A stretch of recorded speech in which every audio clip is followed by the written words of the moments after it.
Well, good morning, everyone. Sorry for the live stream being a little late this morning. We had some technical difficulties. But welcome to stream number two, second stream, episode two. I guess we could call it an episode.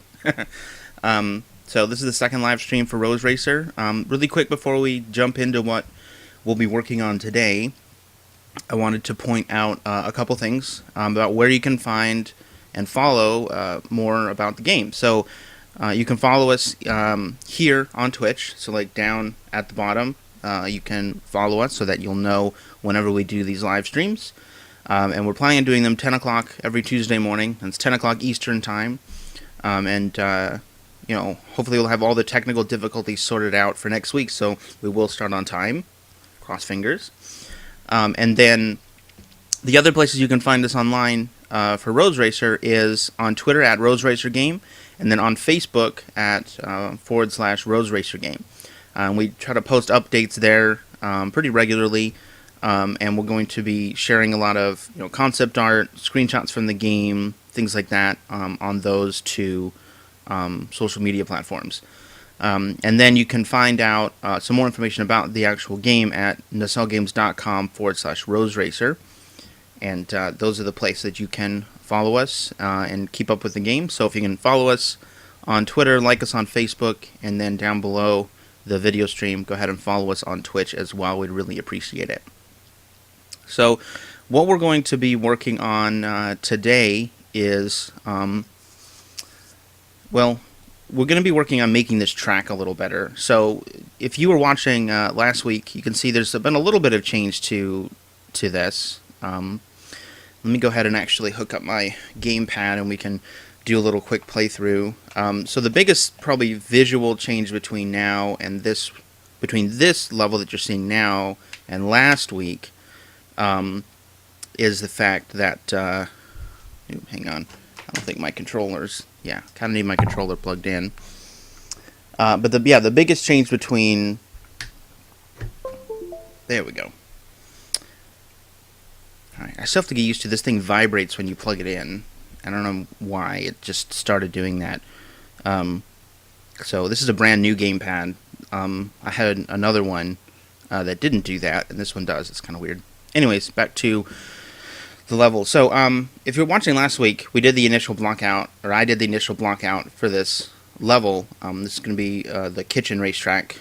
We might have a better name for it when it actually ends up in the game, finally, but so this is the kitchen track, and after doing the initial block out, I went back through and did a material pass, and these are really just placeholder materials, though I kind of like the material for the granite countertops. I kind of like how those look. But all this stuff is really just placeholder to kind of get the scaling correct, to get a feel for how it would look and play. So we're kind of at that early stage of just throwing things in there, throwing some color, throwing some paint on the walls, per se, and trying to get it to a good way to look and feel like how the scaling work, how is this track going to kind of work. So if I actually go ahead and play, my gamepad should be recognized. There we go. So you can kind of see that, I'll just kind of drive around here a little bit, but you can see the tabletop now has this nice material on it, and you can even see, if you're looking, there's a little bit of like kind of indentations you can kind of see, and it looks a little blurry, and it's kind of nice. Like, it looks like you are really that small, like you are a tiny little car driving around on this giant table, which is really the feel that we wanted. So if I go over this jump, you'll also notice the track is smaller. We actually made it 50% the size from the last time that we did it. And that was mainly because just the scaling felt wrong. The car felt too small, so we had to make everything else smaller so that the car felt a little bigger. But yeah, you can see even now, like driving around on this kind of granite countertop, it's got kind of a nice sheen to it. It's actually a little less than initially. Like, when I initially put this, it was super reflective, and it was really distracting, and you couldn't really see where you were driving, so we took that out. The other cool thing is, and this is kind of part of the lighting system in Unreal, is we added water, this nice water material, and I'm pointing at the screen and you can't see me pointing, but we have this nice water material, and the cool thing is you can see it's actually reflecting light off of the water and bouncing back up. So we're getting lighting effect on the underside of the sink there, which is kind of cool, on the underside of the faucet. So yeah, we kind of just did that last week and messed around with some scaling, and then also a lot of behind the scenes stuff. So a lot of things that are kind of boring to show on Twitch, like design documents, and we had some concept art done, which we're probably going to release sometime this week, I think. I have to talk to our designer about when she wants to release that stuff online. The other funny thing is if I drive off of this, the water's solid right now. That'll be fixed in the final game where you'll actually kind of go through the water. But yeah, I am driving on water. So that's basically kind of where the level stands now. But what we actually did this week is our lead designer, Carrie, had some track, like I think it was like Mattel Hot Wheels track from when she was a kid, and she got that out of like her parents' garage, and we took this track and actually laid it out in our own kitchen, which has a kind of a similar setup to this. And I should mention Carrie's my wife, that's why I said our kitchen. But she took in and set out this track in kind of much the same layout. And we kind of realized some things that we hadn't taken into account. Like one is that the countertops are actually much higher than the table. They're like 6 or 8 inches higher than the actual surface of the table. And right now we have everything level. So we're going to have to definitely modify that. And then also we had things where, like, right now we have this track kind of floating out in space, and that really wouldn't work. So we're probably going to put something here, probably a high chair or just a regular table chair, where like the track will look like it's bridging a gap between like this island over to like a chair that would be in this area, and then maybe another chair to hold this up. So that way it kind of looks a little more realistic. And then also, like, this here is a straight piece, but if the table is 6 or 8 inches lower than the countertop, and I'm just ballparking that estimate, but it was quite a bit lower, then this track actually doesn't need to be straight. It needs to be like at an angle to like come up like this. So we're kind of realizing that if this track is kind of made out of this plastic bendable material, that you can kind of have it kind of contour to a like a particular surface. So like if we put a chair in the middle where this jump is right now, that the track wouldn't stay straight. If the chair was higher than the table, it would actually like go up and over and kind of bend and kind of have this kind of wavy pattern. So that's really what we want to do, but we don't have a setup to do that. So there's kind of 2 ways we could approach the problem, and we're talking about this. We could actually model the track out, which is kind of how we've done now. And if we wanted to add a curve in, we could have our modeler go in and make a track that was curved. The problem is then that curve is kind of set in stone when they model it, right? So that then if we say, oh, we need to move this chair back, 100 units over, then all of a sudden the curve from the track is off. And we could maybe make some adjustments and maybe make the track modular so we had these curved pieces, but it would be a lot more work. So I was looking into, there's actually a thing in the engine called a spline mesh. And basically what this allows you to do is draw points in 3D space, basically draw a line, and then have a mesh morph and deform along that line. So there was a similar tool to what I'm actually going to build this tool to do this, but there was a similar tool in Unreal Engine 3 that was like a road editor where you could actually build roads out. So we're actually going to do something similar where it's going to be a system that we can draw points in space along a line with curves and everything, and once we draw that line, there will actually be a track mesh pulled along that and deformed along that line. So that's what I'm going to be working on today. I don't know if I'll get the entire system implemented in the 2 hours that we have to do the stream. And we did find out actually that if we do a stream longer than 2 hours, we'll have to break the videos up when we port them over to YouTube. And we don't really want to do that. We want to try to keep the videos in whole chunks, at least for the weekly live stream. So if we have some other event or something that goes on, then it can go over 2 hours. But for now, we do want to keep it at kind of keep it at that. So what we're going to do is make this spline mesh system. And I started playing around with it a little bit this weekend in kind of a test level, separate from the project, just to figure out if it was even feasible. But so the first thing I really need to do is go get a mesh. And let's see, there's the prototype track pieces. So these are the track pieces we have now, and we're actually probably going to get rid of these jumps altogether and just build them actually into the actual pieces. So let me go and actually find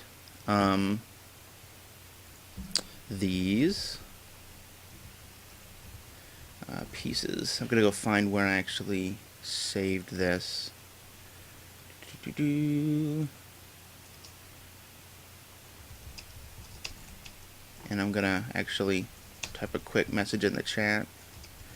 So if you have any questions, please feel free to ask in the chat. The other thing too is to mention, if you are watching this on YouTube and you're watching this one of the archived versions, please feel free to post any questions in the comment section, and we try to get back pretty quickly. It kind of depends on what our current schedule looks like, but we try to get back pretty quickly to you guys if you have any questions. And also you can reach out to us on Twitter or on Facebook if you have any specific questions. And it can be really general questions, or it can be super specific. So if you're another Unreal dev or you're thinking about using Unreal, then please ask questions about making a game in the engine. And then if you have just general game development questions, please ask. One of our goals with this stream is to try to make game development a little more open, so you can see what it looks like behind the scenes to make a game. Because if you looked at this game like 6 months from now, it's going to look really different than it does now, right? So we want to try to kind of allow people to see what that process looks like as we move along. Okay, see if I can find this piece.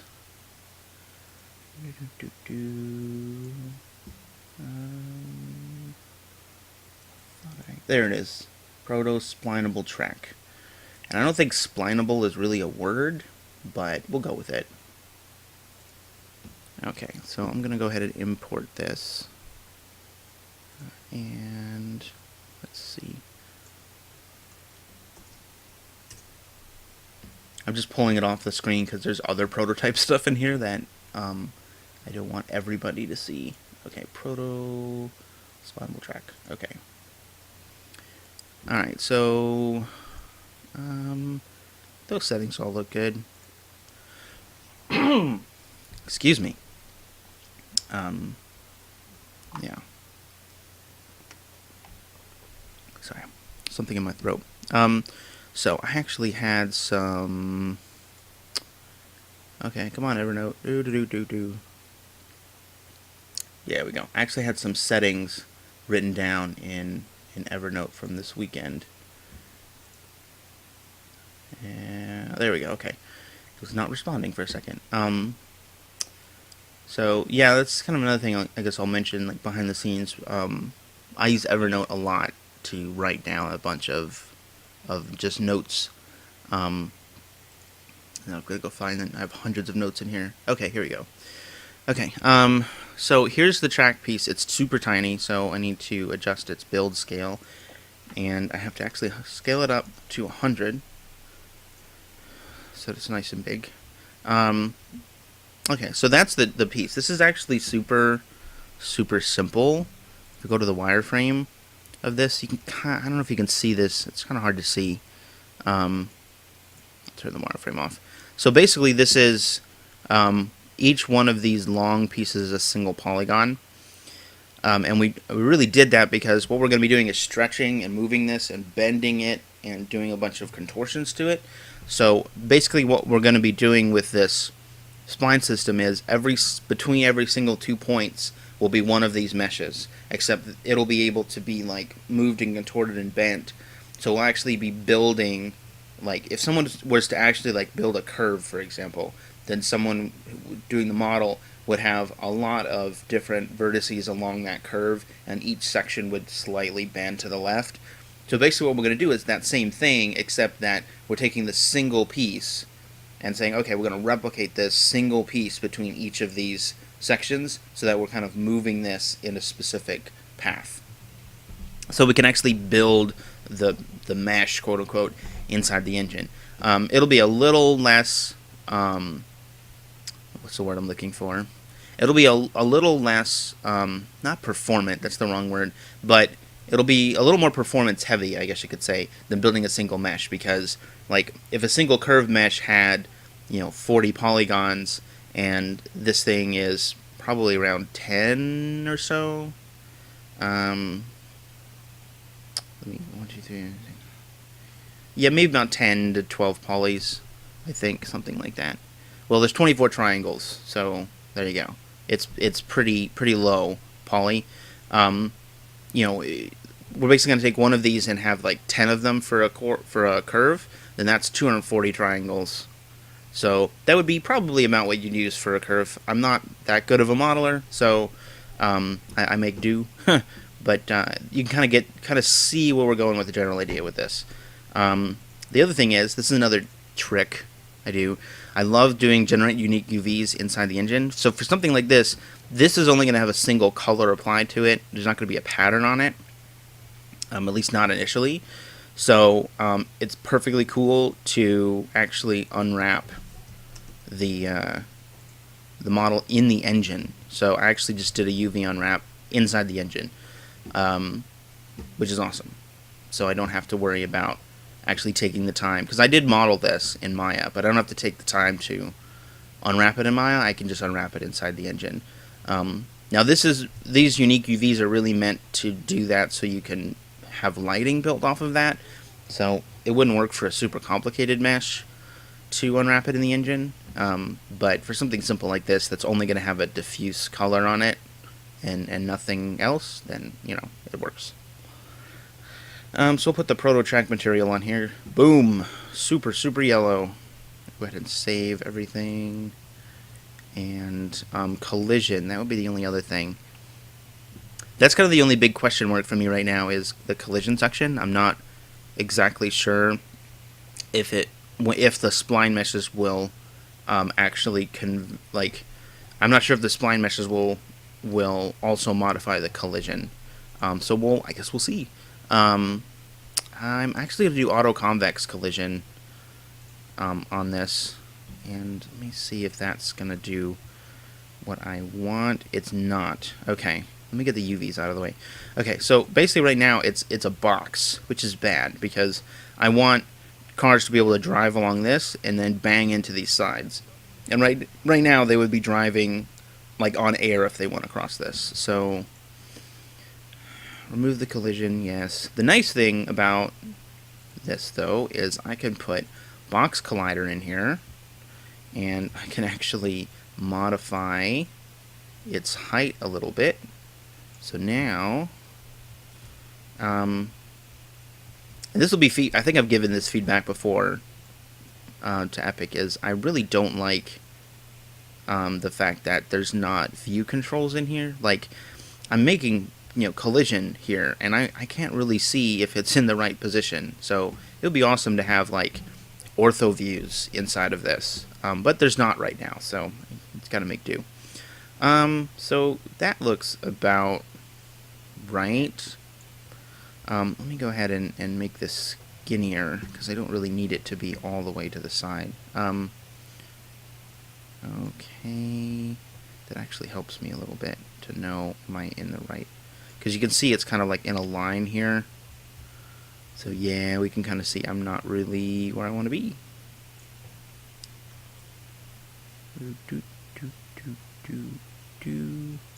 Okay, the other thing is the snapping in here is actually dependent upon the snapping set here.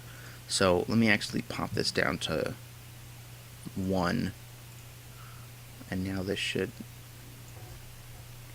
Yeah, and see, I can't even use my arrow keys to nudge this because I'm not in an ortho view. 1's maybe too fine. Let me do 5. And there we go. That looks like it is good. Like it's right above the mesh. Alright, and then let me actually move this a little bit to the left. Okay, cool. Now I actually need another box, and this one used to be a heck of a lot. Oh, highlight that. A heck of a lot skinnier. So drag my mouse and drag it and drag it and drag it and drag it and drag it.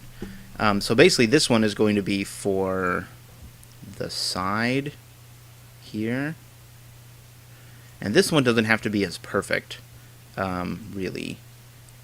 Although we'll try. Yeah, that looks pretty good. Well, let me see if I can go back to this being 1.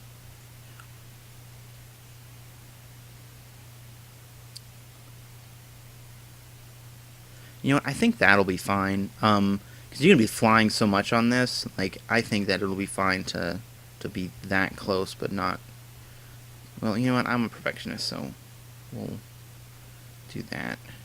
So it'll be slightly behind, but it should be okay if it clips a little bit, because honestly, this is supposed to be kind of a plasticky whatever. Actually, you know what? I can just do that. Alright, I do want this a little skinnier, though, in overall. And think about that, I could just scale this slightly. There we go. Okay, cool. Now, I don't know if I can copy-paste. Nope. Okay. Didn't think so. So now I need to add another collision box simplified, and this one is gonna get scaled like crazy down. Alright, so basically, yeah, we're having a build custom collision. I don't know if this is gonna get morphed with it. That's gonna be the biggest question. Because if it doesn't get morphed with it, then that's obviously a problem. Though I'm kind of betting it maybe will. I don't know. It's just I hadn't seen any documentation in the engine about whether or not this will actually. Let me come here. Man, that's hard to see. Maybe I need to actually. Yeah, let me do that. Let me remove the material for right now so I can actually see what I'm doing. Okay, let me put it right there. And then make it a little bit wider. I think that'll work. Maybe a little bit wide. I tend to be a perfectionist when I'm doing stuff like this. So.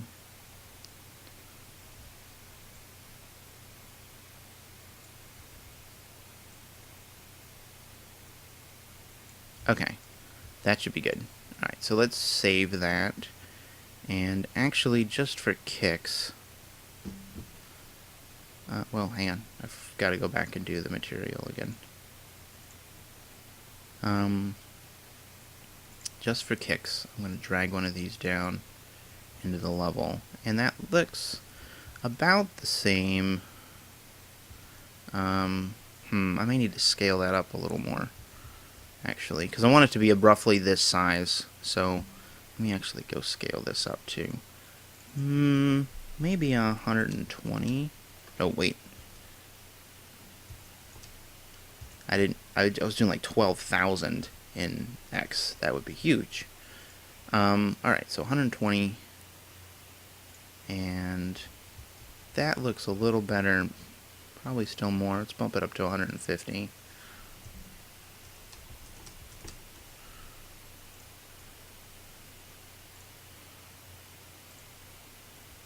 Yeah, okay. Let me pop that back down. This should be drivable now. Let me do that. Kind of something like that. And then let me, oh wait, I'm on, let me go back to like 100 snapping.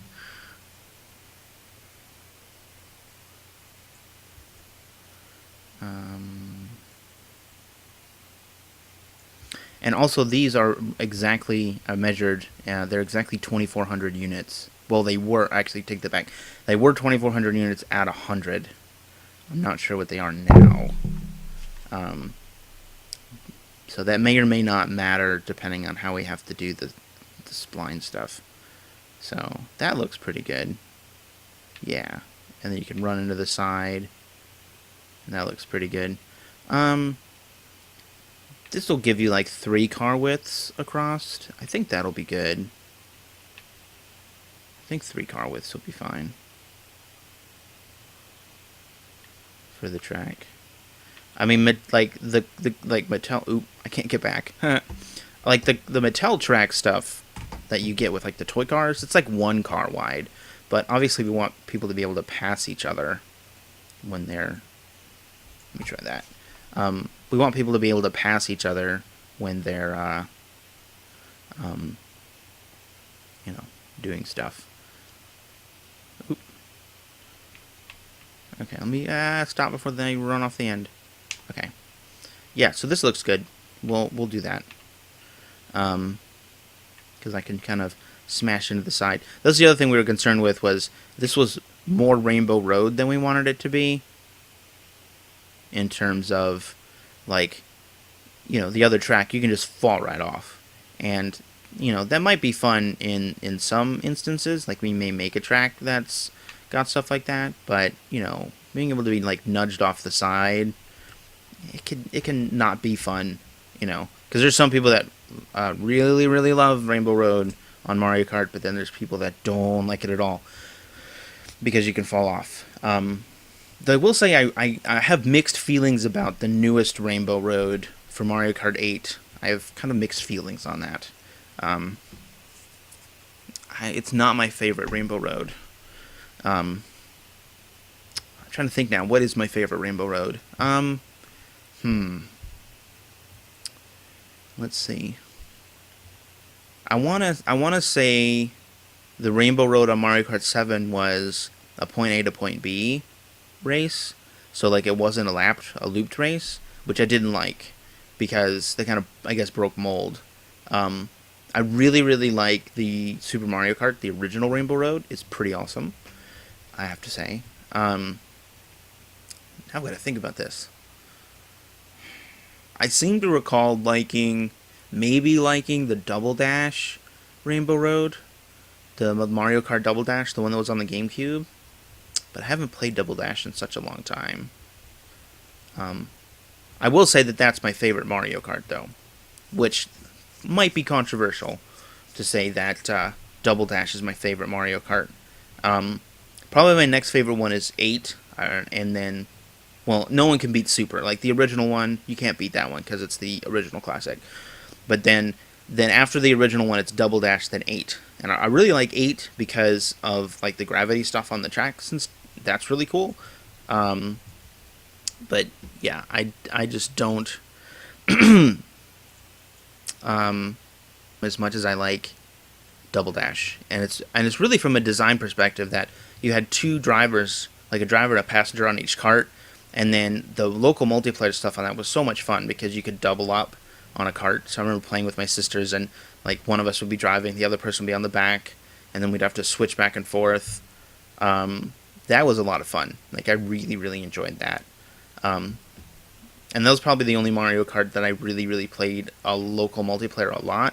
The original one and then Double Dash. So it's probably like those memories that really hold it up high for me. Like I haven't played it in a while. I need to pull it out. I still have my GameCube. I need to pull it out sometime and play it. Okay, so let's actually, instead of reminiscing about times gone by, we'll actually get back to work. So I have this Proto BTs folder, which has some prototype stuff like the game mode and the HUD. Which actually I'll probably end up keeping the game mode. I don't remember if I don't think I've done anything graph-wise in here yet. Yeah, there's nothing in here right now. Okay. So I'm going to... probably just going to make a blueprints folder. And just put it in here. So I need to make a new blueprint actor.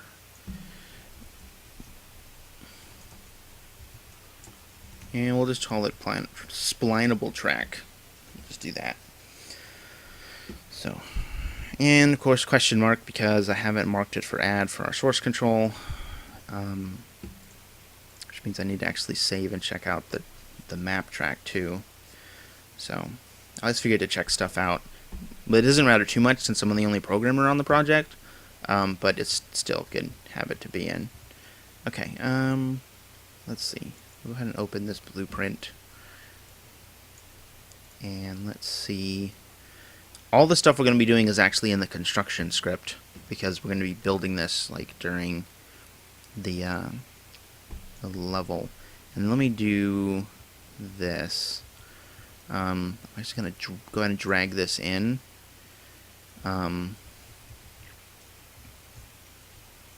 And let me actually add a couple components here. So I always add a scene component as our root, and then let me actually add a billboard. And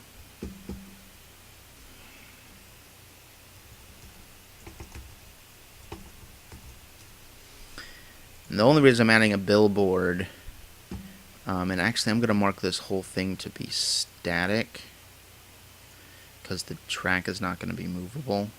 I think that stays movable. I don't think you can modify that. Okay, so this uses a texture as its sprite. So basically the only reason I'm adding that is so I can see the thing. There it is. Let me actually, can I mess with the scale for this? Screen size 2.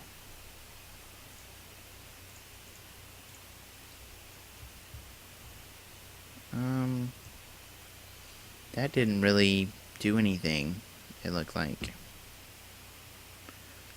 Use in editor scaling. Let's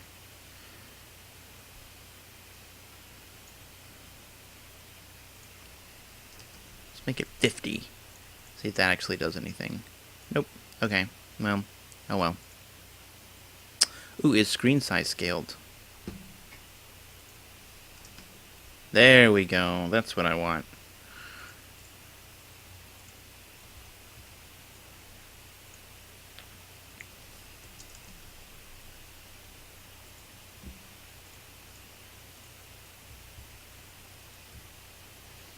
Kind of. It's not doing what I want. I'll just put it up to 1. I basically want it to be easier to see. So yeah, I put it there so it's actually, I can see that there is something there, and now I can actually just click on the little raptor. I think it's a raptor head or a dragon head. I'll call it a raptor head. That sounds cooler. Okay. So let me pull up what I had done the other day. So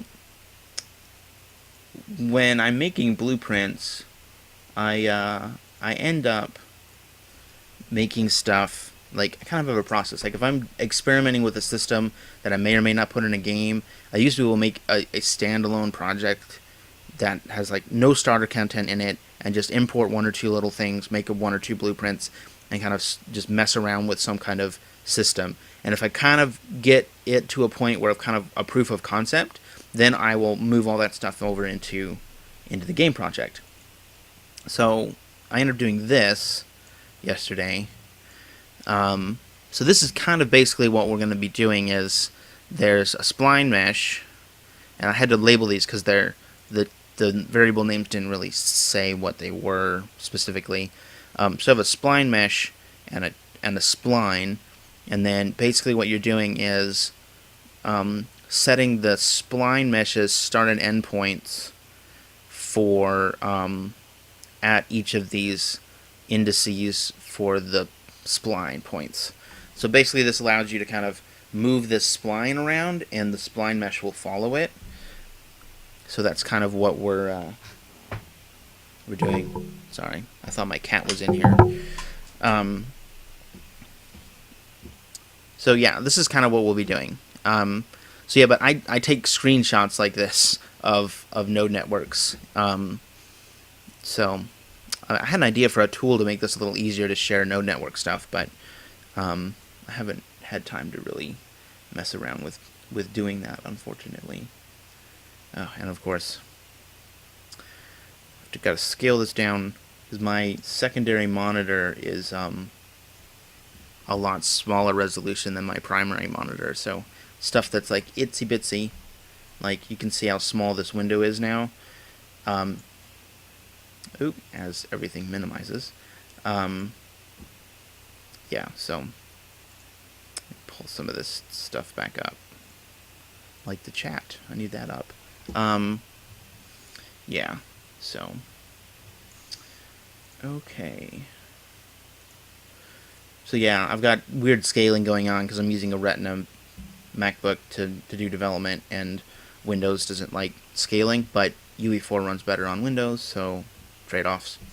Okay, so we actually need to make a couple components here. So we'll make a spline first, and we'll probably call this track layout spline, and see if I can make that static. Yeah, because like this isn't gonna move. Like once this is set, then it's not gonna move. And you can see now there's these two lines, or this line here that has these 2 points. Now you actually can't edit the. So this is kind of odd. Like you can't edit this component inside of the blueprint. You have to actually edit it here. So if I go into the into this, kind of move this up a little bit, then I can see. Zoom in. There we go. So now I can select this point. So I should be able to. Right, let me compile this first. Maybe that's the problem. There we go. I just had to compile. So now I can like take this and move it out like this. So now we have these 2 points. And you can actually only edit these points inside like inside the view, like the main viewport. You can't actually do it inside the blueprint. Let me actually add an arrow here too.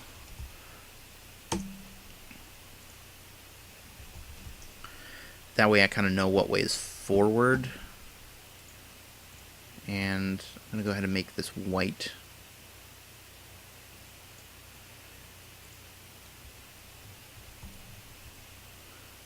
Okay, so I'm actually going to rotate this 180 degrees.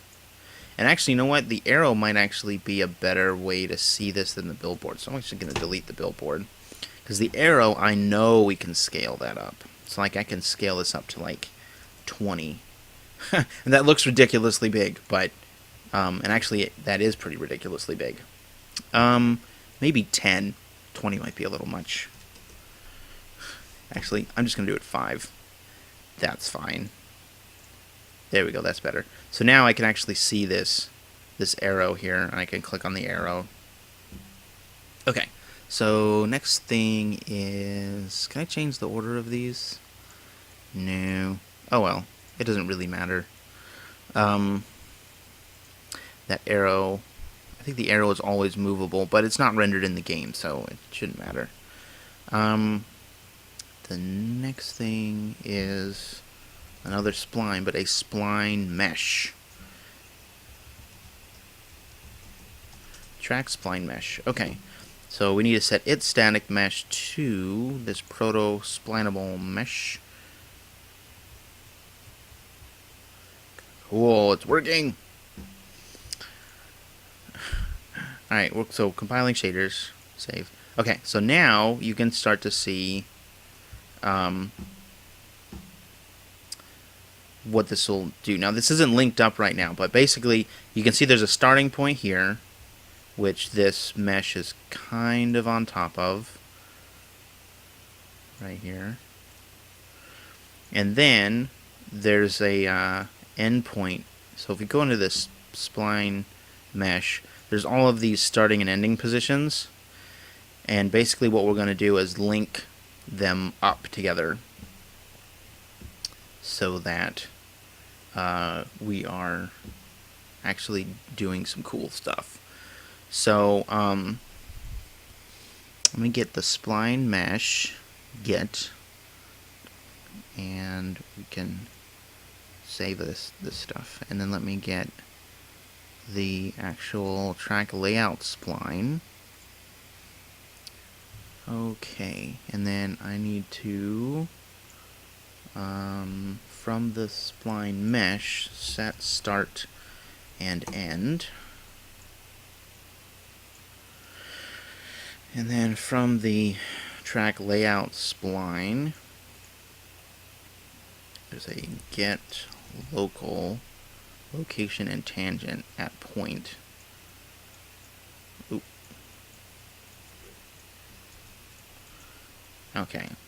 So basically just getting this to where I had my proof of concept the other day. And this is point 1. And then I have to figure out how to make this like loopable. So I'm spawning these I'm spawning new spline meshes and setting their start and end points. So that'll be fun. Okay. So the starting location and starting tangent, and the ending location. Oop, let me drag the whole thing. Ending location and ending tangent.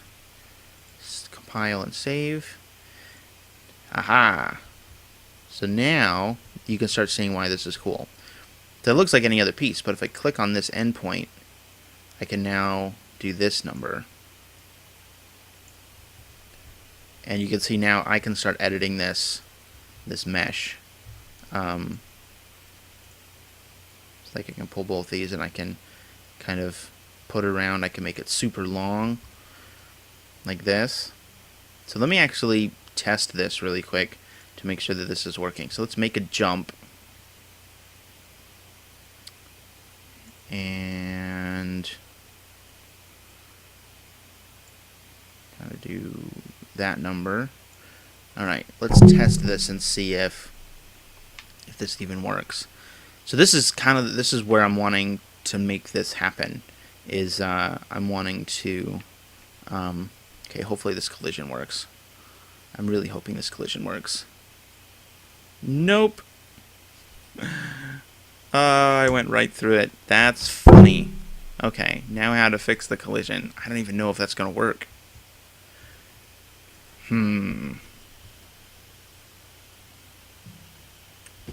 Well, that's kind of what I was afraid of.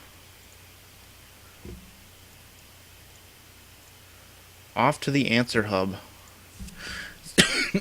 Pardon me. So the answer hub,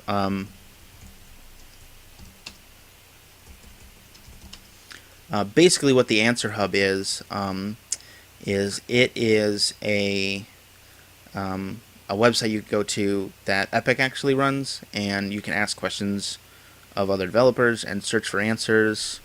So I'm gonna think like asking about like collision with spline meshes.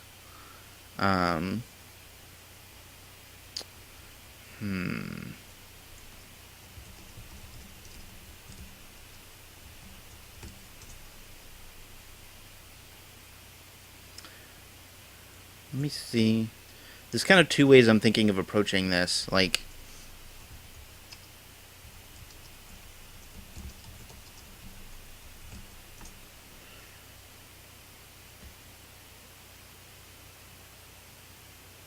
okay, here we go. There are some answers on here.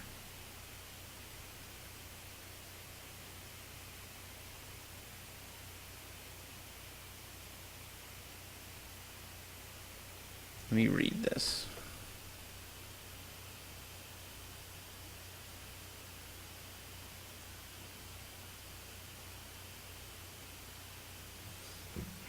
Okay, let me do viewport. There should be a show bounds. Show collision.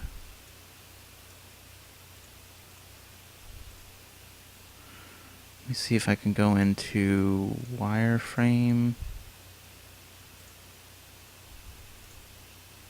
Oh, it's not what I want. Let me hide that really quick so I'm not seeing it.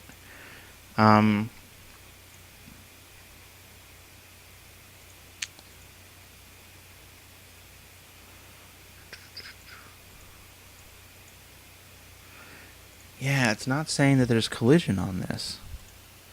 Hmm.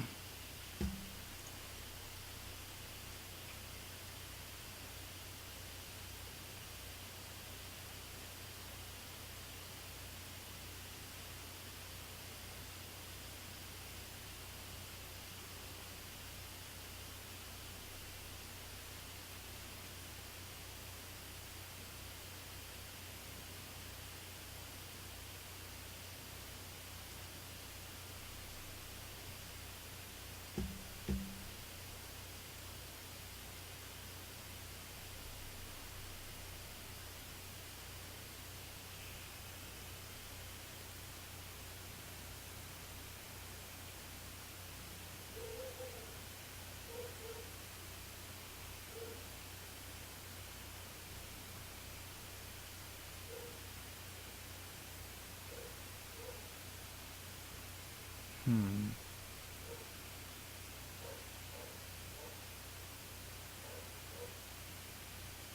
I don't know if you guys can hear my dog barking in the background. Sorry, I'm reading a post here. So it looks like some other people have been having this problem. And other people are using this same system in terms of um, trying to get, like, draw their tracks this way.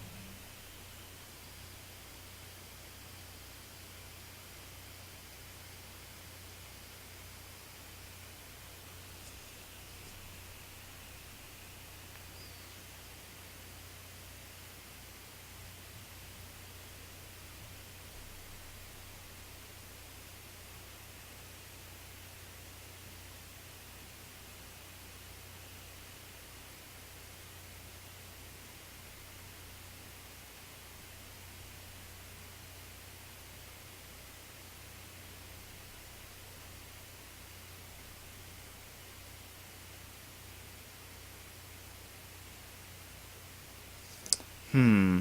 Okay. Hang on.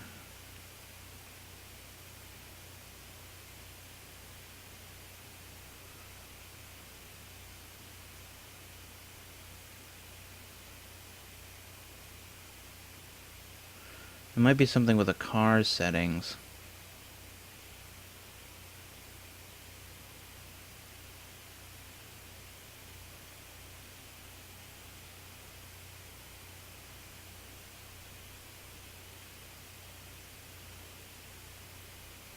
Hmm.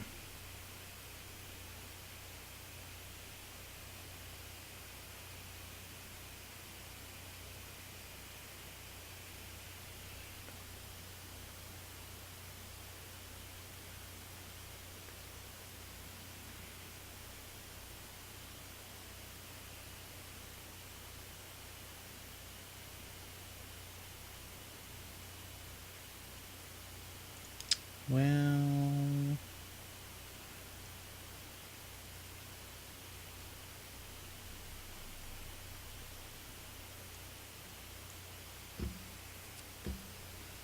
Hmm. See, I'm not seeing any collision stuff. So, like... Let me just do... Let me do this. Show...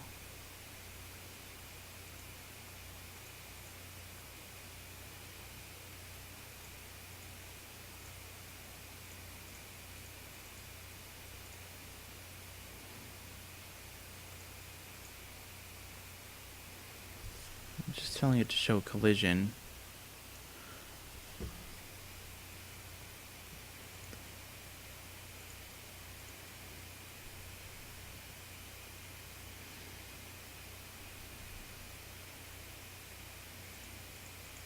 And there's no collision on this mesh. Hmm. I don't know if there's a setting. Well... Oh, you know what it might be? Ugh. Silly me. If it's this simple... Ugh. So if we go to the components in the spline mesh... And I'm also eating the mic, sorry. I may just not have collision turned on. Maybe. Yeah, here we go. No collision. Haha. Yeah, so,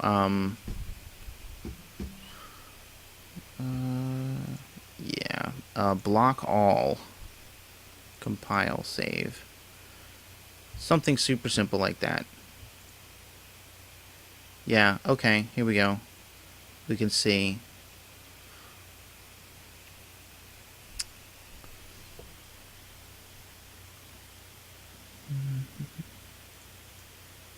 Okay.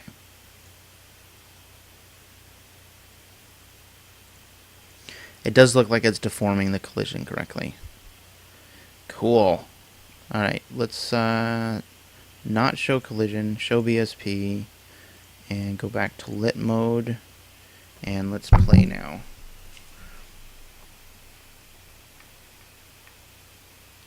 It looks like there's also a side effect of this is there we go. Look at that.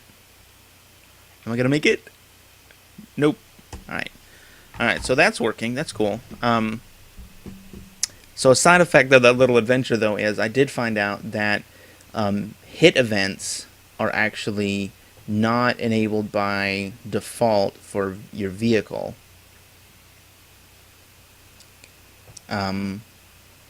So let me actually turn that stuff on because I'm going to need that later. So inside of our inside of our vehicle,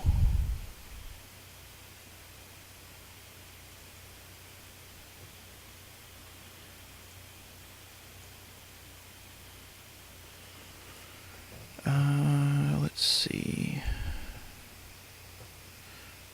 Don't need that. So there's quite a bit of code in here already, but I need to go into the components. Here's our static mesh, and this should be a simulation generates hit events for the static mesh. Cool. Now those also supposed to be in the let me actually go back and revert that because I didn't make any changes to it.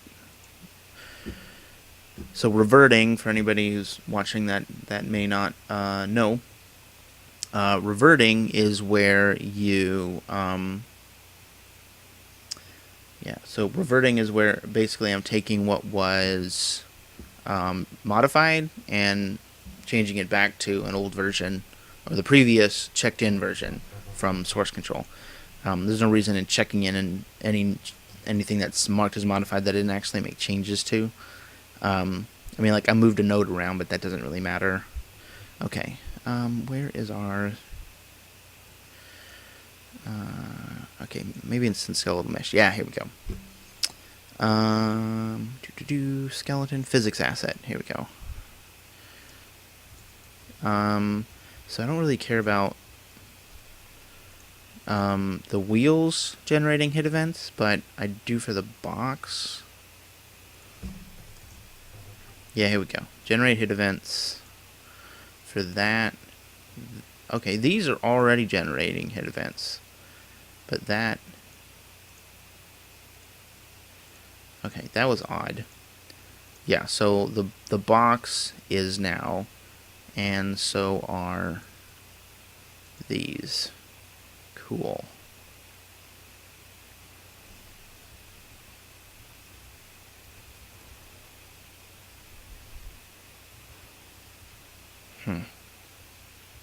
Alright. So that way I get hit events for those. I'm probably going to mainly use those later for force feedback. For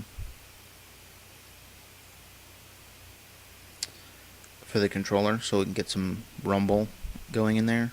Okay, let me actually check this in.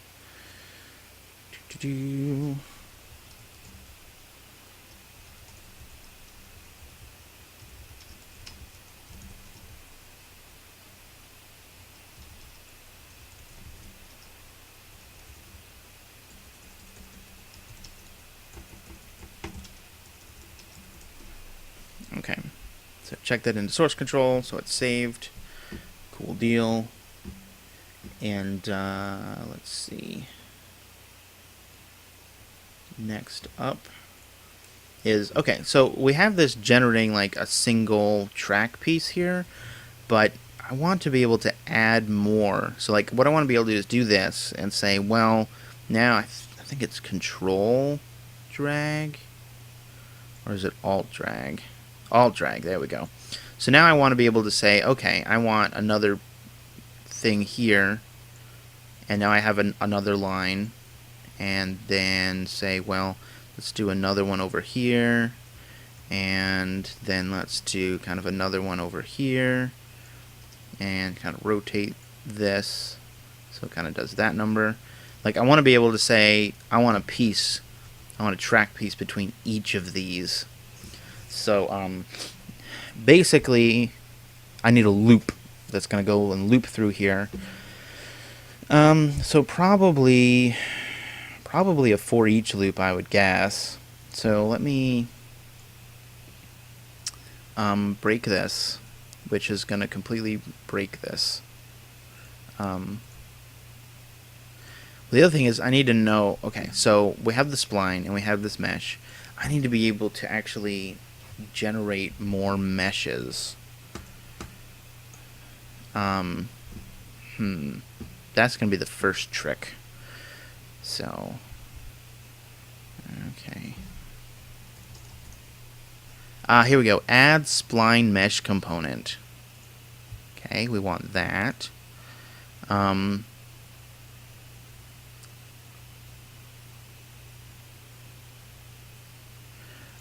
Okay, I did actually see this thing. I was looking at a tutorial that was done on YouTube.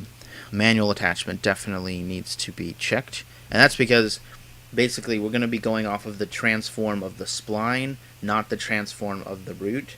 So if you have it if you don't have it manually attached, it'll be inheriting the transform from the spline and the root, and then you're going to get weird offsets. Okay, so okay, there's that. So basically, and then I need to do a set mesh, set static mesh to be, let me actually do another variable that'll be track mesh to use, because now I could change this, because I want to be able to like take this construction script or take this blueprint and be able to use it in multiple different places with possibly different static meshes. So static mesh, and the static mesh to use, compile.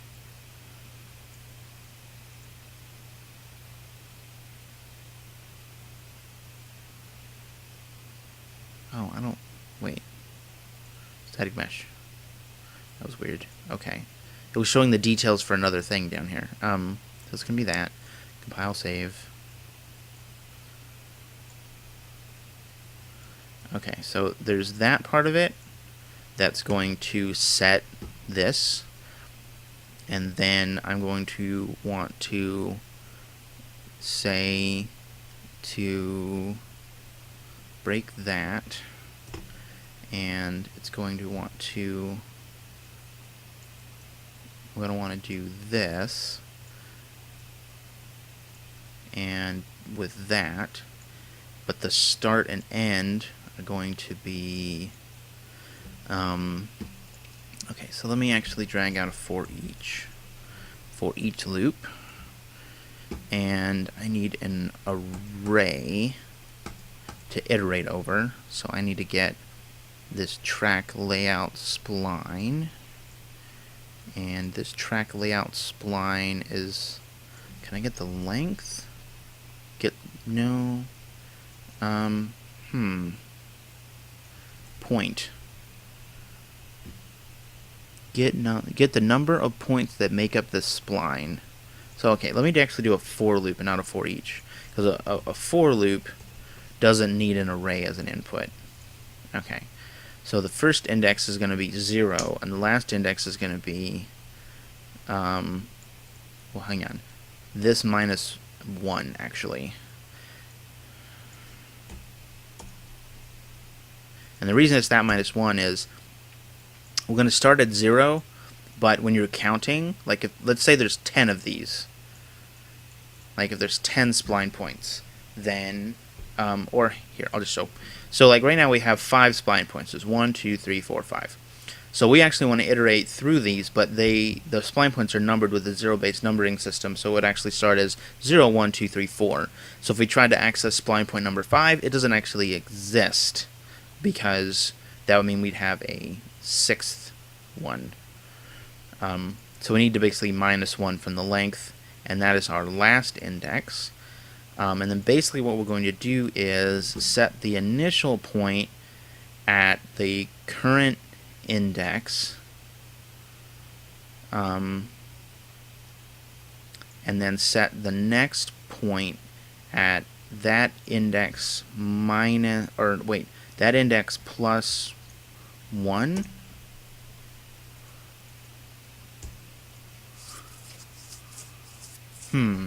Gotta think about this. So let's say if it's 0 is our index number.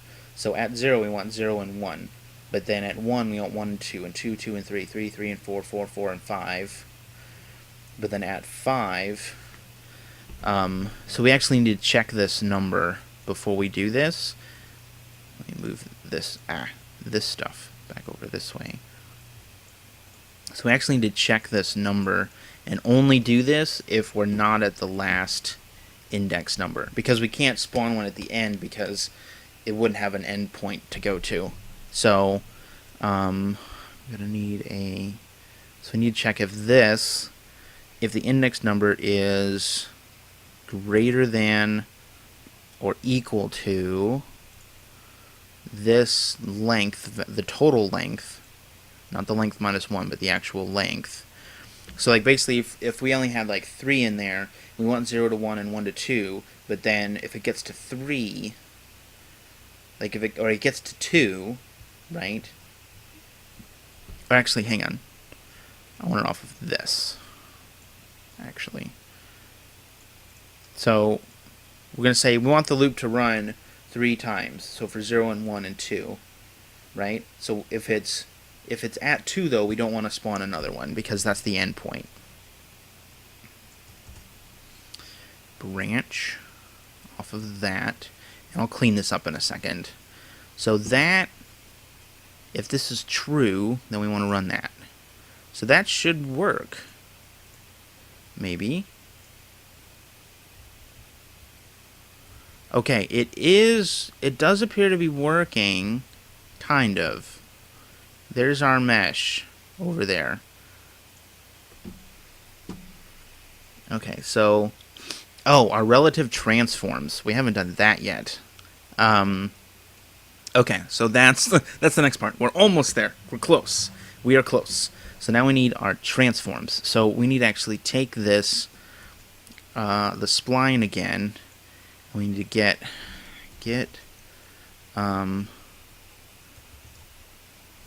actually point. Get world location at spline point. And then we want to make a transform here.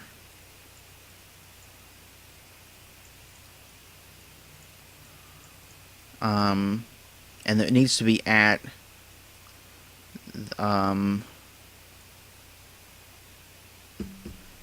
this index. And I'm going to clean this up in a minute. I'm just basically making sure this is working. And then, can I get point? Can I get the spline point world? Can I get the rotation?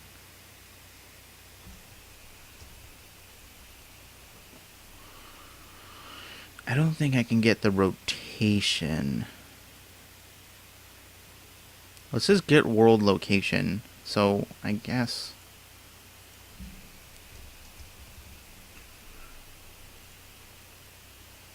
Let me just search for everything that has to do with spline.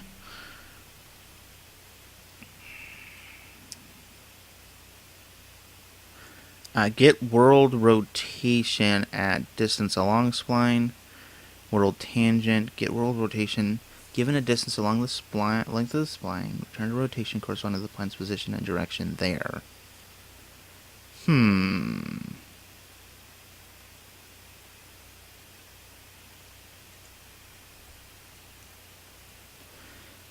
I don't know if we need the rotation, so we'll set the rotation to 0.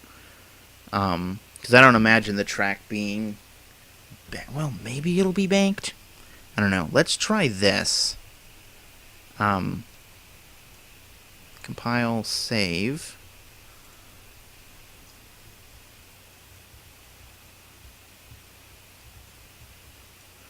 Is it not adding?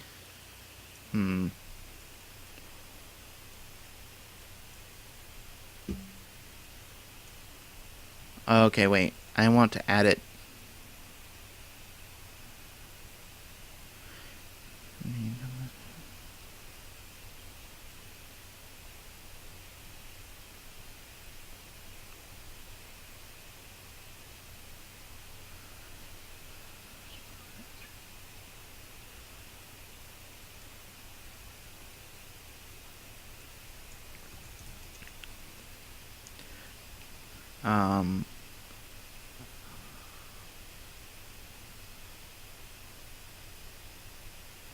Okay, I need to attach to, well, it's scene component. So can I attach this to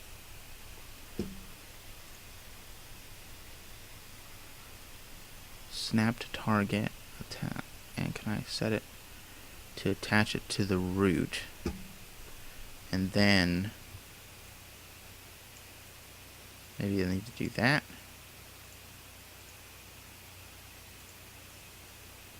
That's a little better, but it's still attaching to the first and last points, and I don't know why it's only doing the first and last points.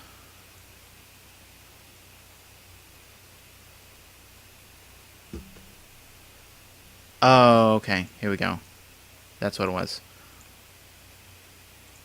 There we go. I got it. Okay, so the problem was I was saying that if this wasn't, I was saying if it was equal to more when it actually should be not. Okay, so now we have this system here. Now what happens when I... Okay, so cool. Yeah, so now I should be able to say, well, let's go from here and add another one, and it'll draw one out, and add another one, and it'll draw one out. Now it looks kind of wonky here, so let me fix that. And on this, that looks okay. On that,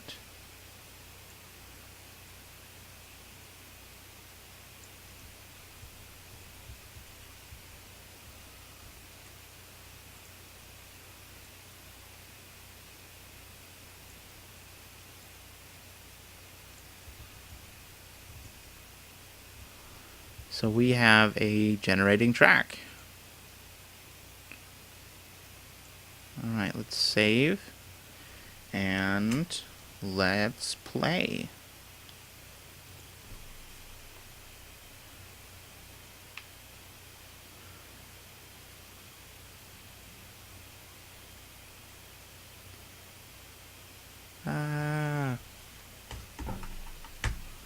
Okay, I haven't set the collision. So after I've attached this, and after I set the static mesh, then the so on this component, set collision profile name. Maybe that's it.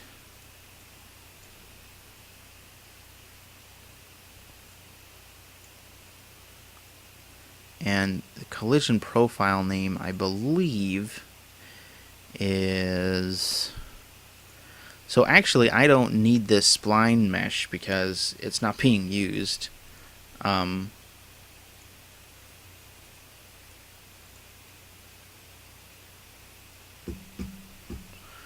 So it looks like I didn't delete it, but there's a root here, one right here, and that's being attached to the root. So it's the basically what the construction script's doing. Okay, so the other thing was Oh yeah, the collision setting. Um, well, I don't remember there's like, I think it's block all was the name of it. So we'll try that. Block all. Compile, save. That should do it.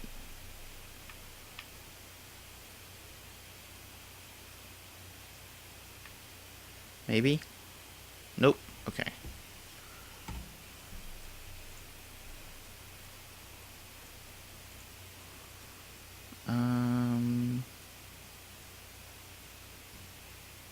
Okay, let me pull that back out because that's definitely not it.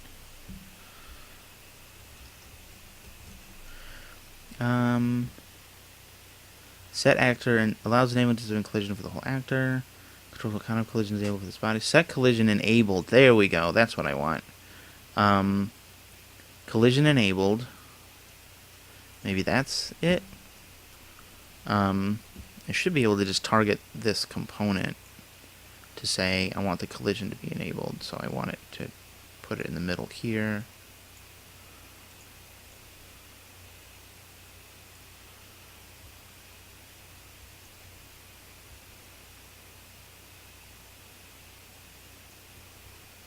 Alright, please work. Yay, there we go. Goosh. To fall off. But yeah, okay, so it is working. Now this is a mess of nodes. So let me actually fix this so it's actually more legible. Okay, so I have this. This gets nabbed first. Then this is kind of down here. So now this will actually, I want to actually be able to read what this stuff is doing.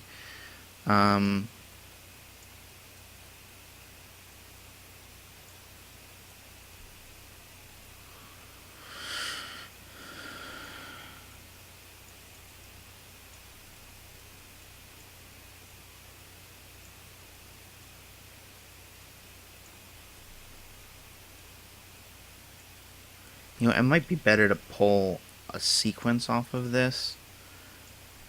Yeah, let me do that.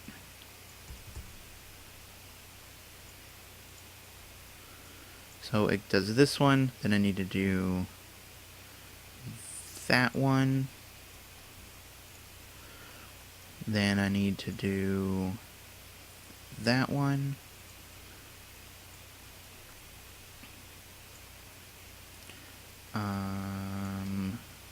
Then I need to do that one. Okay, so that should kind of make these work out a little better, maybe. Still a lot of blue wires. So yeah, that's a cool thing you can do with construction scripts. Let me pull that up there. Yeah, there we go. That's a little better. Maybe.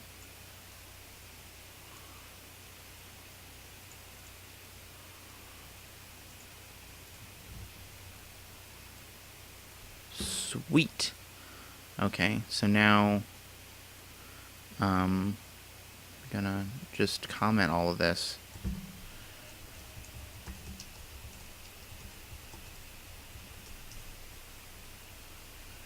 Alright, and we're jittering the track procedurally. That actually took a lot less time than I thought it was going to take. Now the other thing though is, let me make sure that this actually, yeah, so we're inheriting everything, so I can rotate this. Sweet. Now the cool thing is every new instance of this can be different. I don't know if I like these hard edges, though. So, like, what happens if I... Yeah, see, there's no scaling right now. But that's okay, I think. Because I think I can scale the whole thing. Yeah. Like I could scale the whole thing up. So I may actually want to make these static meshes even bigger. So let me check that out and see what I can do there. Just checking if we had any new viewers. Okay, so I mean there is this rotation and scale, but I'm probably gonna leave those at rotation of 0 and scale 1 since it's auto deforming the mesh for me along with the spline. So let me compile and save. And actually, before I go any further, definitely want to check this in. And actually, I want my filters, my modified filter, and my checked out filter. And now I can go to game and see everything that's been checked out. And we'll check these in.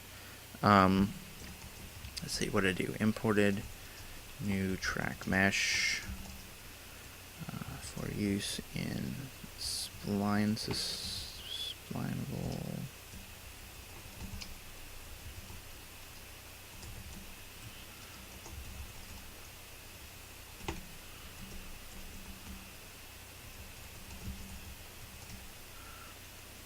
Okay, and I made the spawnable track to help with track creation.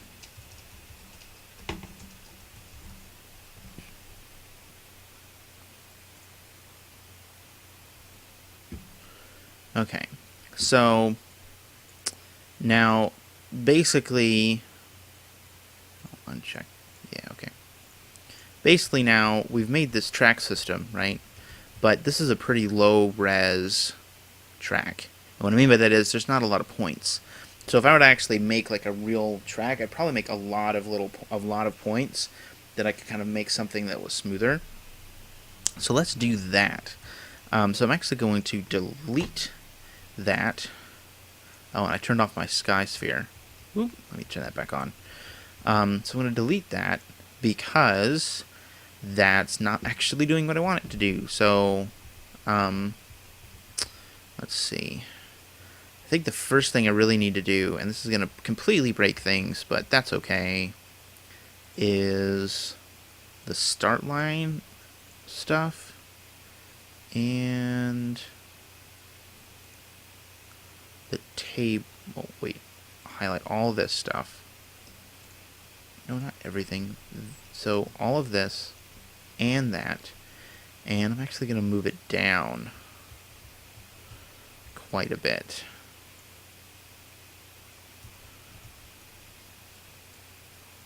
I think that'll be good. And the reason for that is, again, when we made the actual track stuff, right, when we laid everything out, we noticed that height difference. So we're dropping the table down, so now you're having, there's actually more verticality to the map, which will be cool. So with that though, I really should add a floor in here to this. I haven't added a floor yet, so let me go find a material. I think I imported the floor material. Yeah, we'll just do that. I think there's a tile material that comes with the basic assets for the engine, but I haven't imported that, so I don't think I'm gonna import that now. Okay, so the floor. So if we have it a mesh or a material rather highlighted when we make a brush, then it'll actually inherit that material. And this is going to be way the heck up here. Yeah, so let me, sorry for the sound effects. Alright,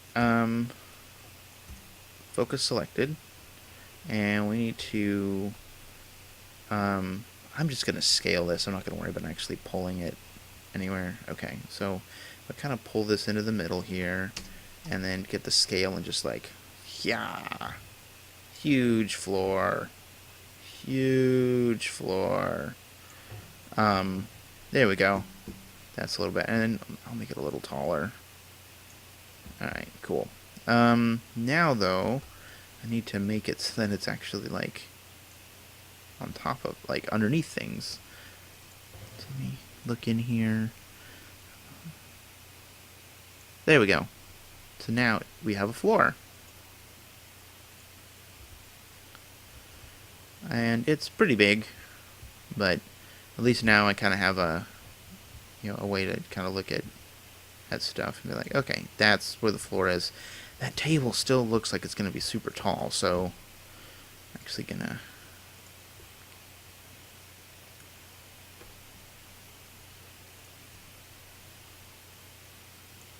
pull those down a little more.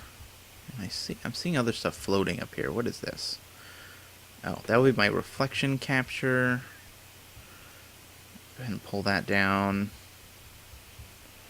And these little things, like the location of these don't matter at all, other than like I want to be able to actually go nab them if I need them, so I'm trying to keep them near the start. Alright, cool.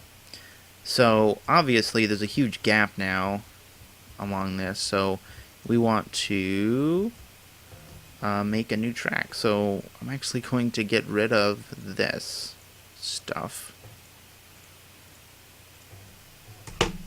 Delete. And you're like, we're getting rid of the track. But it's okay. We'll make a new one. Okay, I do want to make another box, though. Oop, I'll do that. What needs to be checked out? Why does splinable track need to be checked out? I don't know. There's some weird things that happen with this. Oh, one other thing, this track mesh to use, I want to actually make that public so I can change it.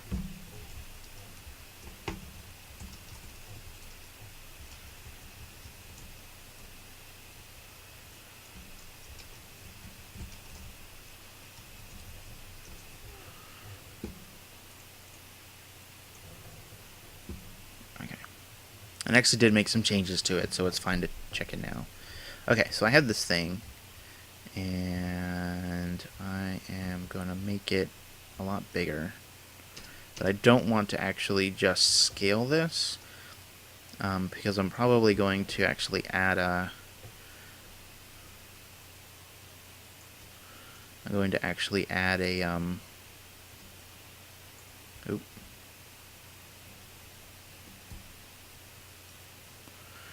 Come on, undo. Don't crash on me. You're acting funny. I feel the crash coming. Okay, good. Whew. I thought for a second we were going to have a crash. Oh, okay. Make sure everything's saved before that happens. And we're updating source control status. Alright, so we're about an hour and 20 minutes into the stream. Like I'd said at the start, we do need to limit the stream to only being 2 hours.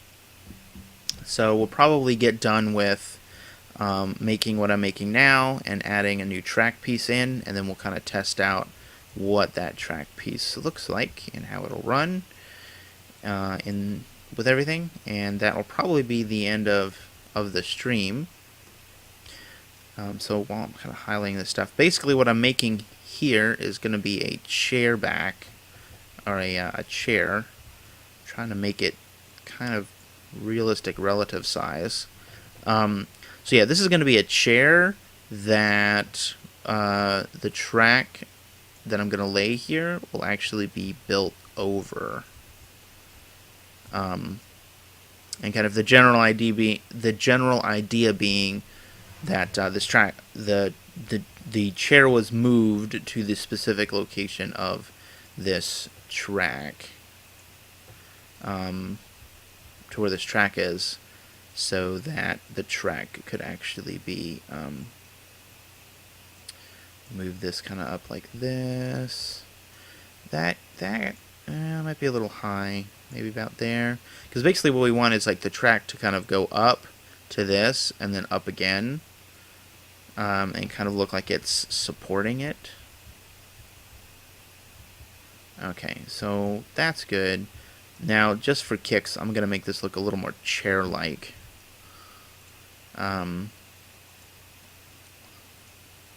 So, let me see if I can actually grab the... it's so hard to grab edges on this. Grab just that edge. There we go. Grab the edge. And split it. And now grab those corners and kind of move them down to about there. Take this and extrude it.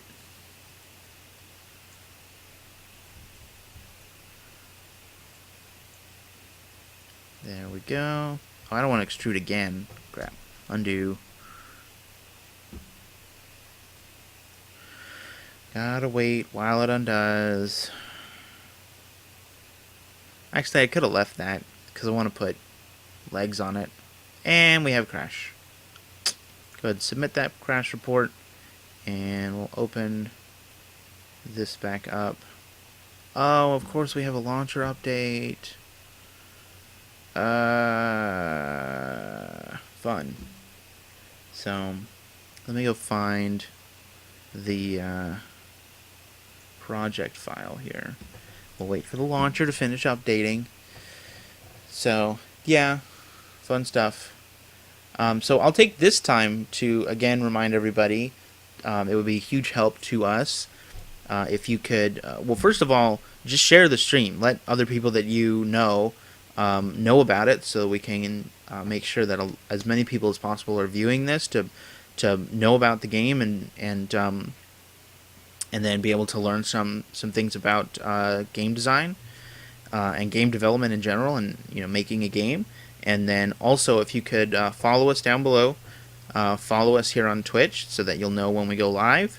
And then you can also go ahead and, in addition to that, like us on Facebook and follow us on Twitter. And actually, here's that information.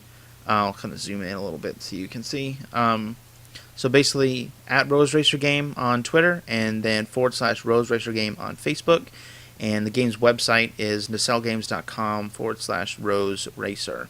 So if you could follow us there and like us, that'd be super helpful to us. And then also you get to stay up to date with the game and see what's going on with it. Okay, so now that the launcher's updated again, we can reopen the project and then see what, if any, work we've lost. Oh, good, there is a restore. Cool. Yeah, okay. So our chair, all that careful positioning of our chair is gone. Oh well, that's okay. So let's go back into our edit mode and move this stuff back over. I'm gonna make sure this is like an appropriate width, because you gotta think like I want the chair to be the right width for the table. And that looks okay. Alright, let's come in here, grab the front, pull it to be a little thicker. That should be good. Grab the bottom, pull it down, and then actually let me pull the top up. I think about there should be good.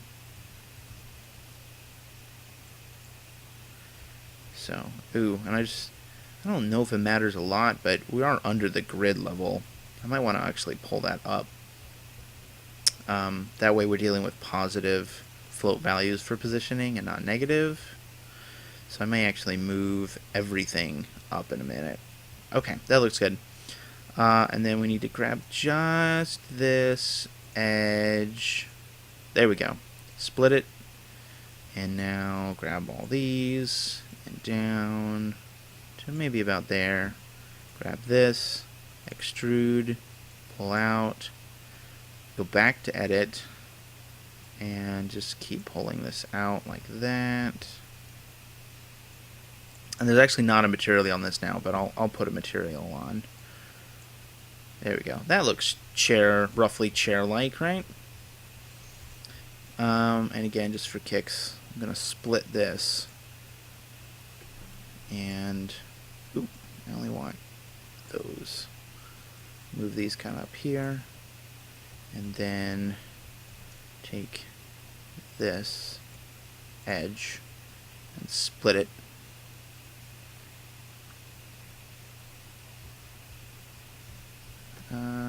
Okay, so I need to grab all those and move them over here, and then highlight this again, split it again, highlight those, move them over here, thereabouts, and then go under here and select that face, that face, that face, that face, that face, and that face. Save, extrude, pull these down, go back to edit, and just pull these down to the floor. And that is a tall chair. What I might do is grab all of these and kind of move them down a little bit. That looks more like a chair, right? Kind of, sort of, maybe. Yeah, these are not all the way down yet, though, so what we'll do is get to here, kind of pull those down to the same height as the floor, which that looks, yeah, that's at the floor height. And then actually, oh, I didn't mean to go to start menu. And, oh, save, undo. It's not going to let me. It doesn't really matter if they're straight, but I really only wanted those, like these. Actually, share those. Make them a little skinnier. Okay. And now I can get out of edit mode, and I have this nice lovely chair here that I'm actually going to move a little bit this way. And now I'm going to select the brush.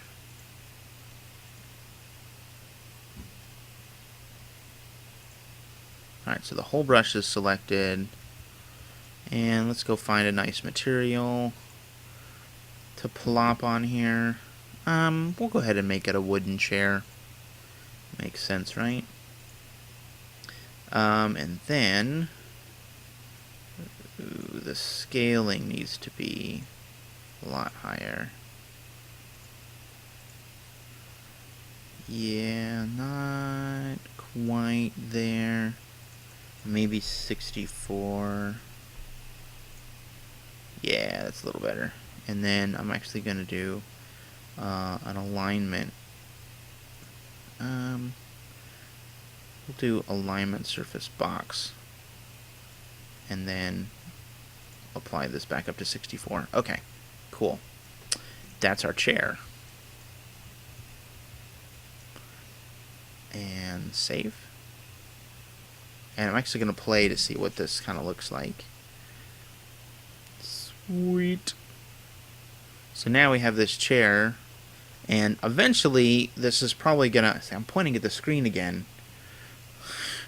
Eventually this is gonna have like slats in it so you can see through. Like I'd like that for the chair, but for now it's just a placeholder.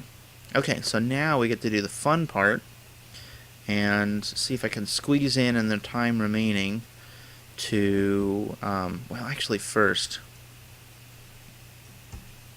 I'm going to select everything in the level, and okay, everything but the skybox, because that doesn't need to be selected. Yeah, so I'm actually going to take and move all this stuff up. Whoa, that's a lot.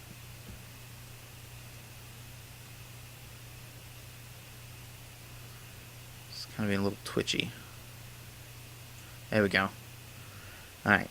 Basically what I did was move it so that it's all positive, and it's really just that way everything is above 0 as far as the height, and we're so that it probably doesn't matter, but you know, personal preference. Just that everything's up above that 0 plane. That way we're not dealing with like negative numbers for height values. Is mainly why I did that. Okay, so let's make our track. So we should be able to take this and drag it in right there. And there's only the 2 points right now. Let's go ahead and go up end and kind of scroll in here and grab this point and move it. And now we can start building our track. Alright, so we kind of want it there. Now, the only kind of a weird thing... Well, let me put this in a folder right now. Move to folder. Create new track. Okay. The only thing weird with this is...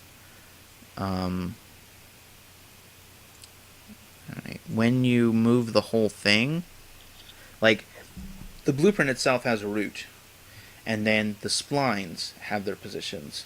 So we need to like set the blueprint root, and then I'm actually not going to move the initial spline point because I want it to be the same as the root. Then I'll move the other point.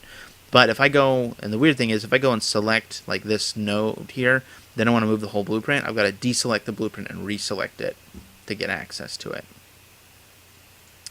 Okay, so I have this here. Now, alright. This is a giant plus symbol, and I really have no idea why that's there. I haven't seen it before. Probably some checkbox to do it. Okay, so we're gonna kind of have this here, and now what we're wanting to do is I can drag out an alt to do another one.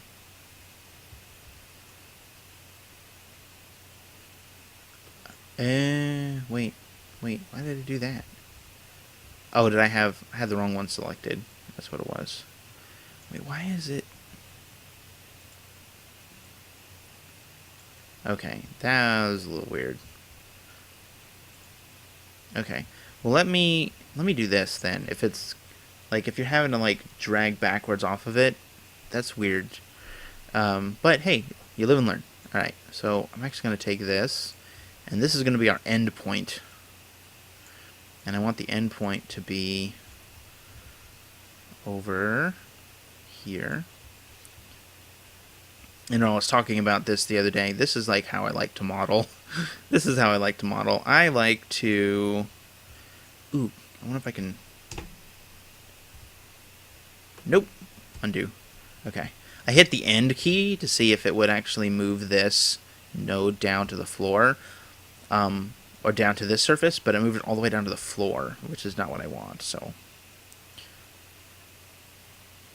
And it's fine for it to be a little weird.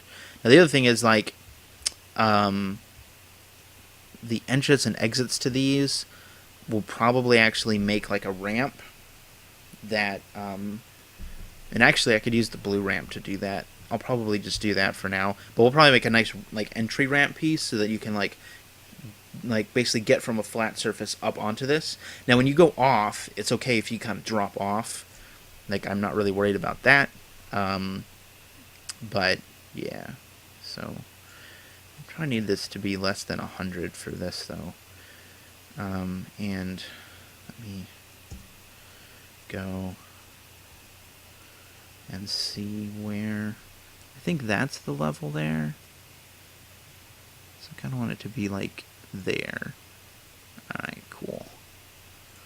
Now, obviously, this is not in the right spot, so we're going to have to kind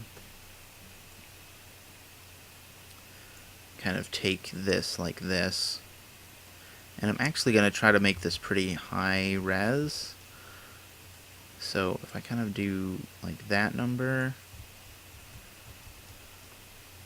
and then let me actually do this. Oh boy, that's a weird little thing there.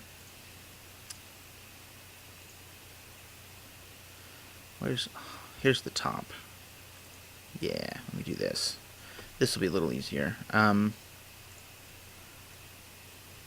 of like do that number, and then, oh man.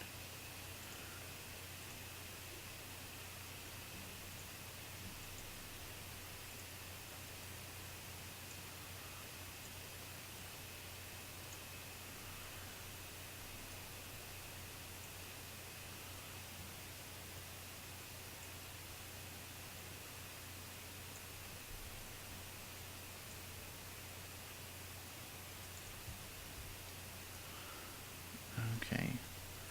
So you can kind of see that like each of these is like a section of the track. So if I kind of make these like short like this, then we should get pretty high res. And I say resolution, but really it's like each of these is like an individual little track piece, right? So now you can see I can like get a curve in here really, which is exactly why I wanted to build the track this way. Because now I'm basically modeling the track inside the editor, which is really cool.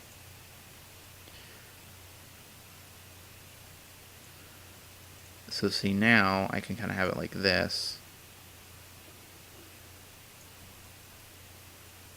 There we go. And now I have a little bit more, and you can see that I can get these like curves in here. So now though, I kind of want this to be a little straighter than that, so I kind of do this number, kind of move it.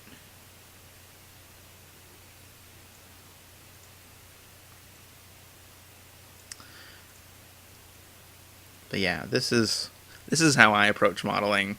Is I just write a system to, model something in the. Oop, that is not what I wanted to do. Can I highlight more than? I'm trying to remember how you highlight more than one at a time. I don't remember if you can. I'm sure there's a way you can. I'm just not used to working with these. Oop. Ha.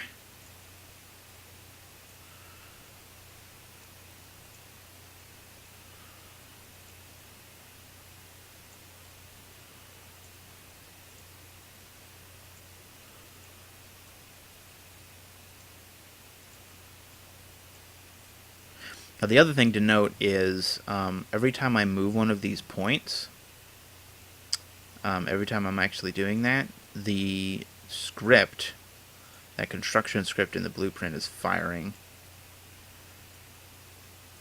Okay, so that looks okay. It's a little wonky over here.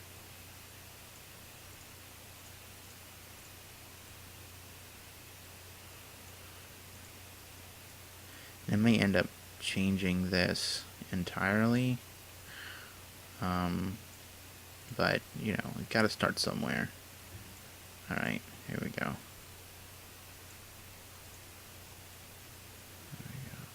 And I actually do want a curve at the end, so maybe I want this to actually like end up kind of over here. So now I can kind of drag this in and say, well, let's start adding this kind of like curved section here, like this. There we go. Alright, so now we have this nice piece that it's got a little bit of a bend to it, but I should be able to kind of straighten that out a little bit.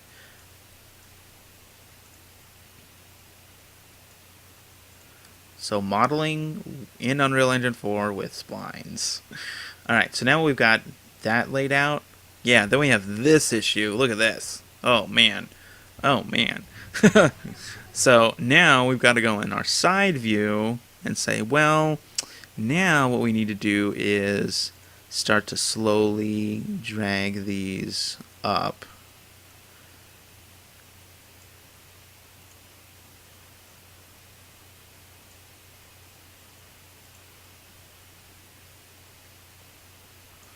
I'm trying to see where my chair is. I think that's my... Yeah, that might not be my chair.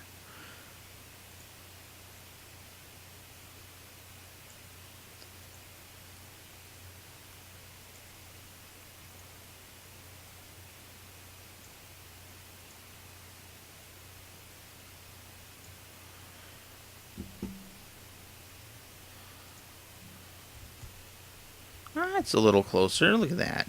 That looks a heck of a lot better. Alright, so... Though, we have some weirdness going on over here. Oh, you know what it was? I just realized this is backwards. So I was looking at it like coming straight and turning. So that's easy enough to fix though. Well, maybe. I didn't realize that this view was flipped like this. Yeah, lesson learned, lesson learned. Alright. All good things, all good things.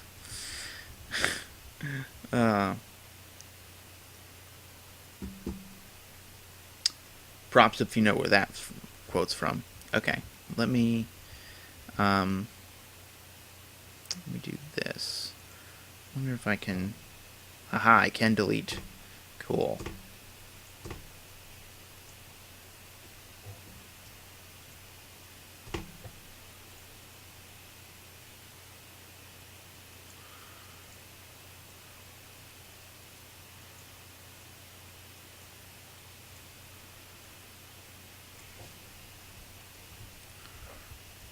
Obviously that's not going to work to go over, so I'll need to kind of take some of these. I'm going to need to add more points into this.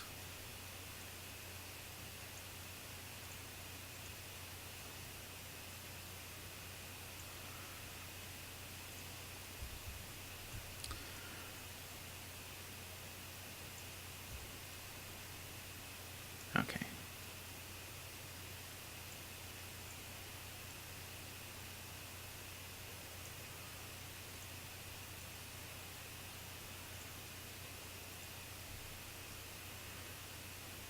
Alright, so it looks like that's actually on there now, so that's good.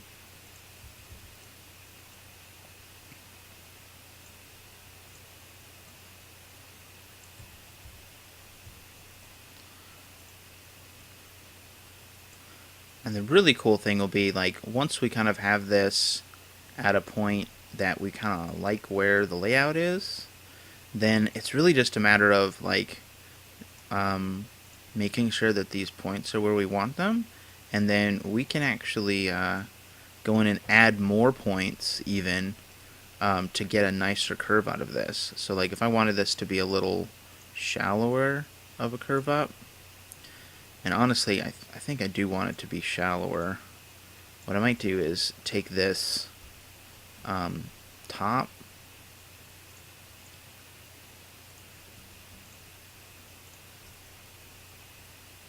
actually move that down a bit so it's a little more, because I want it to be a little more even of a curve up here. That's definitely something we can do. But with this track piece, like, we can now start to get these curves in here by just adding more points. So if I like kind of do this down a little bit, you know, that's a little better of a curve. And like probably want another one in here. So I'll kind of pull one out and move this to be a little like that. That'll have to be kind of down.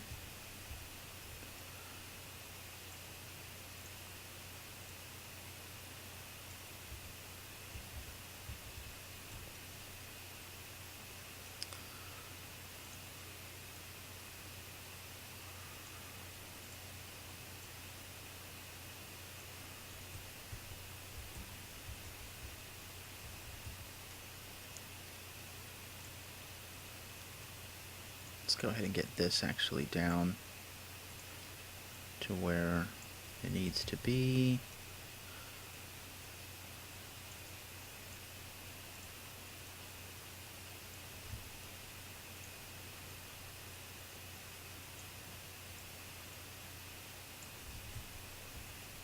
That's better. Okay.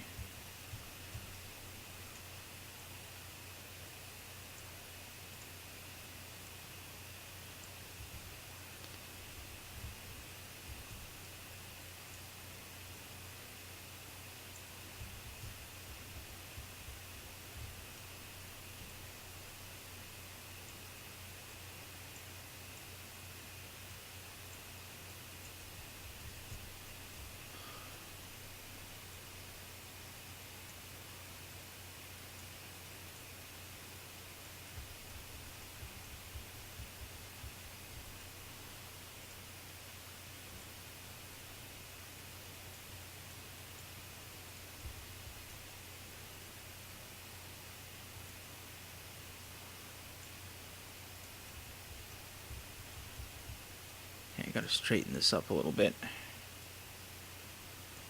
Alrighty. Alright, so we're in the last 10 minutes of our stream here. Hope everybody's enjoyed watching. And get this going. Hopefully, I'll have just enough time to do a quick play test for you guys. It still seems to be adding points in weird locations when I add them, but we'll work it out.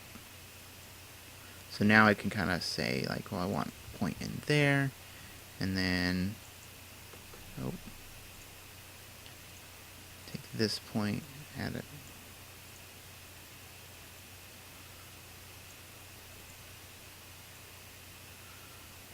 Kind of do that number. All right, let's try playing this.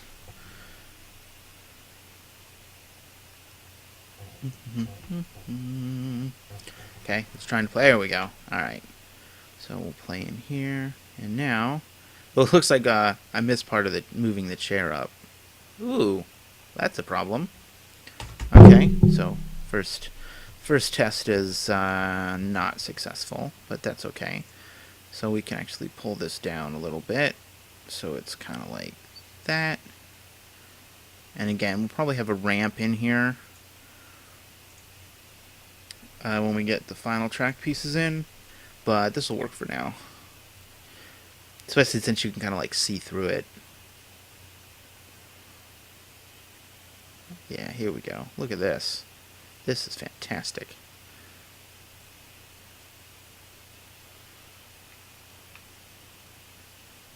Look at that. And jumped off. Haha.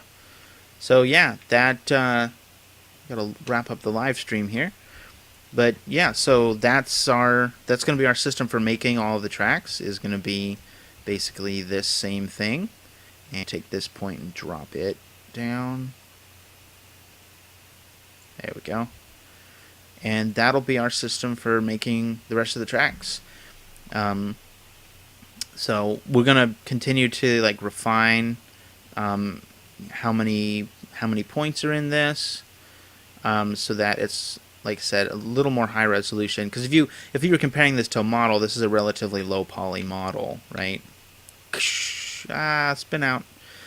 This is a relatively low poly model, so we're gonna need to be adding more points and kind of tweaking those. But the nice thing is that this is oh man, that's a lot. That's fun. So that right there might have convinced me to do reverse courses. We've been thinking about doing that, where you can like play the courses in reverse. I don't know how the rest of it's going to work out, but that may have convinced me, because that was pretty cool. So, yeah, so thanks for everybody who joined our live stream. And if you're watching on YouTube, thanks for watching. Please subscribe to us on YouTube if you did watch on YouTube as well. Because if you can't watch us live, then we will be uploading the rest of these videos to YouTube. so that everybody can be able to watch, whether or not they can watch live or not. And yeah, so thanks for joining us. I'm spinning around. Thanks for joining us on the stream. And if you got any questions about anything, please let us know. You can follow us on Twitter and like us on Facebook. And you can also comment in the comment section when this video is on YouTube. So thanks again, everybody. That'll wrap up today's live stream. And actually, you know what? Last thing I'm going to do, because it's bugging me, I am going to fix this. Actually, you know what I'm going to do? I'm going to do this. Happy accident. I'm going to pull this up. And behold the cat chair. Cat ears, haha. So, alright, well, that'll wrap it up for this live stream. Again, thanks for joining us. Appreciate it. And let us know comments, questions, feedback. Follow us here on Twitch, and then you can follow us online on Twitter at Rose Racer Game and on Facebook /Rose Racer Game. And you can find the game's website online, nacelgames.com /Rose Racer. And again, thanks for joining us, and let us know how you're liking the streams. Let us know if you want anything specific for us to go over, or any specific questions you have. We want to make this something that's fun to watch and engaging for everybody who watches it. So thanks again, and we'll see you next week.